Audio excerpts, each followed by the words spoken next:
I took a call the other day from a contact who was telling me that they were expecting 2 children to arrive at Heathrow Airport imminently, who were coming here to receive a relatively urgent medical treatment. I mean, I guess the children still in Gaza in need of rather more urgent medical treatment wouldn't even be able to make the journey in the first place. But they said something to me that I couldn't believe. I did a double take. I made them repeat themselves. 2 things. The first thing they said was that these are the first children to come here from Gaza for medical treatment.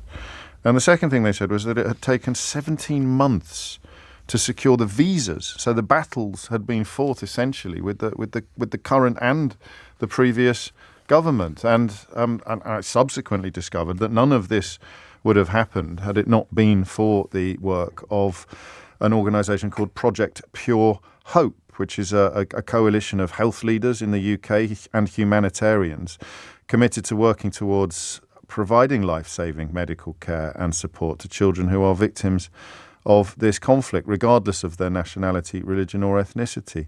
And 2 of the founders of Project Pure Hope, Dr. Farzana Rahman and Omar Din, are with me now. Farzana, I should start by asking you to fact-check me. Was that all true? The 17 months, the fact that these 2 girls are the first children to come here from Gaza, and the fact that you've had to be lobbying tirelessly to make this happen? Yeah, it's true. And probably the thing to kind of add in here is this is all privately funded. So there is no cost to the taxpayer. But as you say, James, it has been a really long road with a lot of challenges. Why? I mean, I know that that's a slightly leading question, but in a nutshell, why has it been so hard? I think indecision and fear. And at the end of it, what we had were children who were dying. So in the 17 months, we're so happy that we brought these 2 kids.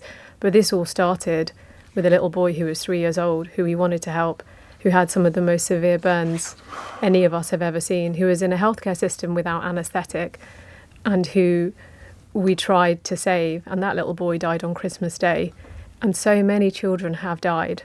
And this is privately funded care for children, and it has been an uphill battle. Omar, when you set up the organisation, when you set up Project Pure Hope, did you have much inkling of how high some of these obstacles would be? I mean, given, as Farzana has stressed, given that it is you're raising your own money, you're fundraising to make this happen. Why would there be a problem getting children to come here on the charities ticket to receive treatment that they urgently need? We thought it'd be quite straightforward, is the answer. I mean, we've worked in healthcare for a long time, and some of us have been involved in delivering care very proudly to refugees from different crises, including Ukraine, Iraq, Afghanistan, Syria. And so whilst those were NHS schemes, and we recognised that this wouldn't be one of them, we didn't think this was very different to what we would be doing because we're experienced in doing that work. So, yeah, we did think it would be straightforward. And the fact that it's taken this long, obviously we've learnt a lot along the way, and we've managed to engage with lots of different people, but it really shouldn't take this long. The broader initiative, the overall initiative, has seen, I think, 200 children relocated for medical treatment. Why did these 2 come here? What was it about what we can provide, or what was the fit? Yeah, and those kind of 200 have been distributed across a number of different countries who have, in the large part, paid for that through kind of government funds. This is obviously privately funded. And so we kind of, in the first instance, for the children to leave Gaza, that's vetted by COGAP, which is the Israeli organisation in charge of security and aid in the region, the WHO, who have kind of raised the crisis that children are facing.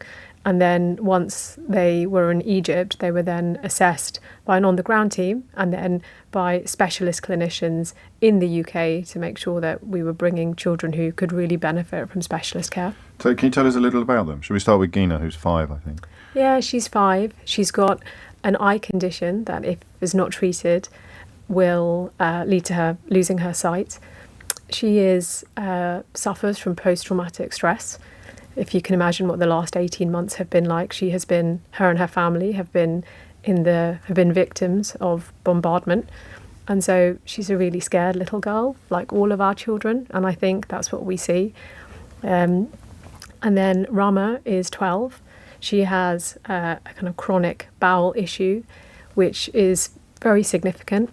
But she was terrified when they were running from the bombs that because she couldn't run, her family would die. And she is 12 years old. So these kids, they've got the injuries that we are treating.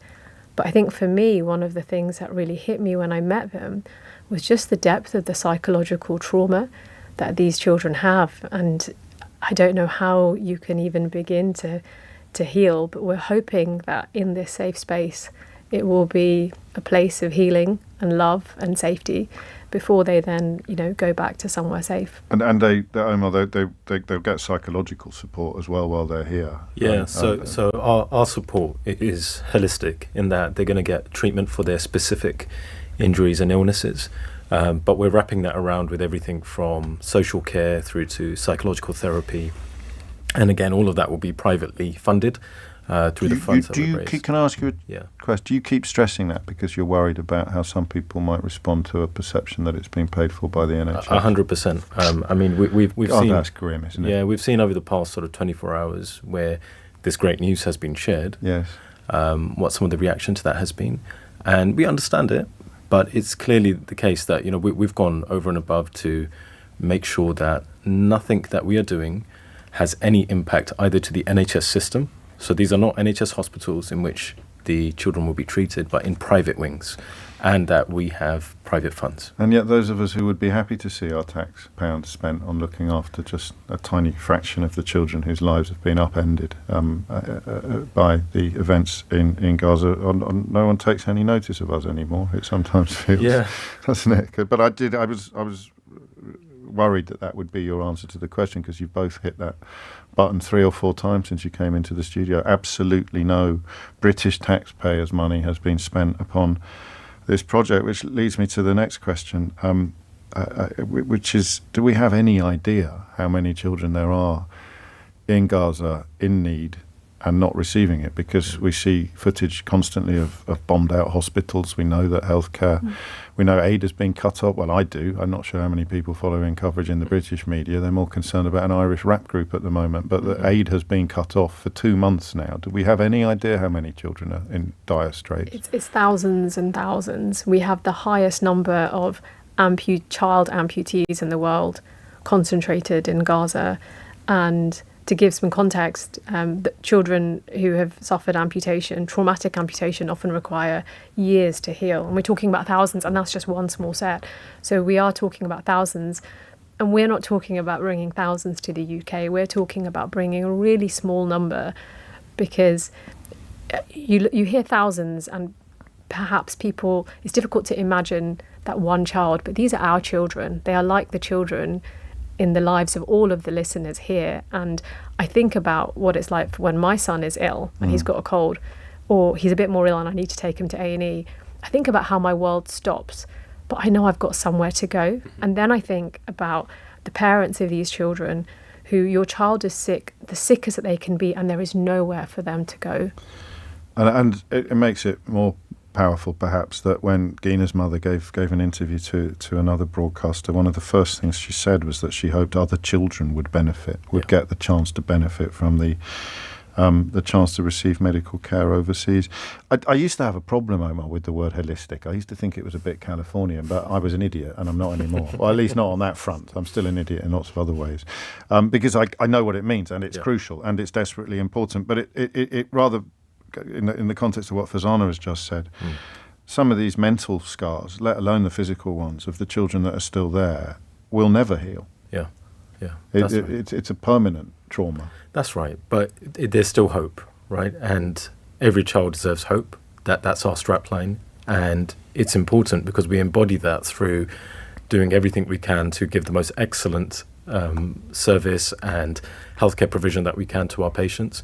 One of the principles that we have at Project Pure Hope is excellence, and that's, we're not just simply bringing over 2 patients, we're going to do some treatment and then send them home. We want every single aspect of their care delivery, their experience of being here, and when they get back as well, to be excellent. So look, we're not going to do absolutely everything, but we're going to do everything we can in the most excellent way possible.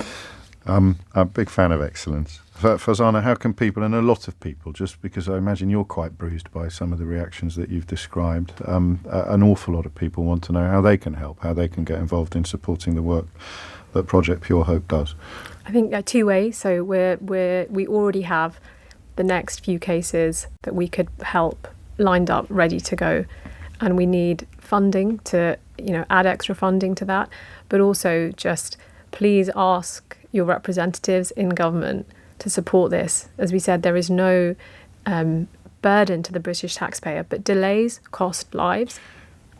Alan asked the question you may not want to answer. He just wonders whether, on air or off air, would you be able to name people who had actually worked hard to block this from happening? I don't want you to get into any trouble, but just tell Alan quietly, are there people who you could actually make a list of? It's probably a conversation for a private conversation for another day. But we are really. But his instincts are correct. Some people have worked harder than others to stop. We are just this keen from to happening. get these children. I think if it's okay with you, yes, we'd just like to thank the people who have supported us. Absolutely. So absolutely huge thanks to everybody who's donated so far. We've had private charitable donations in excess of £500,000. Wow.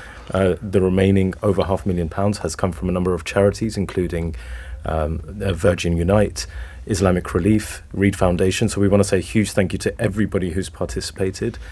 And if people want to donate now, please go to purehope.co.uk.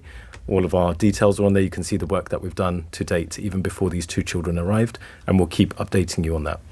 purehope.co.uk, and an opportunity there to give whatever you can, actually, to this incredible cause, which, as I said, I couldn't quite believe.